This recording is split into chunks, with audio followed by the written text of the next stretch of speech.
Hey സഹോദരൻ എന്നെ മനസ്സിലായോ? ഇല്ല, ഇങ്ങനെ ഒരു സഹോദരമുള്ള ആരും അച്ഛനോട് പറഞ്ഞില്ല. അയ്യോ, ഞാനൊരു യൂട്യൂബറാണ്. താങ്കൾ ജീവിതത്തിൽ എന്ത് നേടി? കുറെ ഊക്ക് നേടി. ഇതിലോട്ട് പറ. എനിക്ക് 12 കൂട്ടുകാരന്മാരുണ്ട്. അമ്മമാരെ ഊക്കുന്നതിന് കയ്യും കണക്കുമില്ല. ഒരുത്തന്റെ അപ്പൂപ്പന്റെ കല്യാണത്തിൽ തുടങ്ങിയ തീരുന്നത് എന്റെ അമ്മൂമ്മയുടെ 16. ചേട്ടന്റെ പേര് ജോൺ ഊക്ക്. ലൂക്ക്. ചേട്ടന്റെ ഫ്രണ്ട്സിനോട് എന്താണ് പറയുള്ളത്? നീയൊക്കെ ഊക്കുമ്പോ ഞാൻ എന്താ തിരിച്ചൂക്കാത്തെന്നറിയാം. അതിന്റെ ഡബിൾ ഊക്ക് എനിക്ക് കിട്ടുമെന്നറിയാം.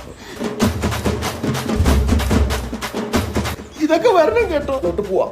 ഇപ്പോഴത്തെ യുവതലമുറയുടെ അപ്പൂപ്പൻ എന്താണ് പറയുന്നത്? വളരെ മോശം അഭിപ്രായം. എന്താ?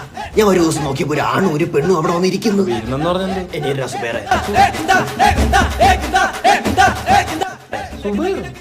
നീ ആരോന്ന് പറഞ്ഞല്ലേ? യൂട്യൂബർ. എന്റെ ചൂപ്പാടില്ല, എനിക്ക് പോടാ. തന്റെ മോളൊന്നുമല്ലല്ലോ അവിടെ വന്നിരുന്നു തനിക്ക് ഇത്ര ചൊറിയ. എടാ, ആരുടെ മോളാണേലും എനിക്ക് ചൊറിയൂടാ. തനിക്ക് ചൊറിച്ചിലാണ് തന്റെ വീട്ടിൽ കാണിക്കും. ഇപ്പോഴത്തെ പിള്ളേരുടെ കാണും. ബ്ലോഗിനിടയിൽ നടന്ന സംഘർഷത്തിൽ അപ്പൂപ്പൻ അഗാധത്തിൽ പൊളന്നെന്ന് എനിക്ക് തോന്നുന്നു. എനിക്ക് ഈ വീഡിയോ ഇടാൻ പറ്റുമെന്ന് എനിക്കറിയില്ല.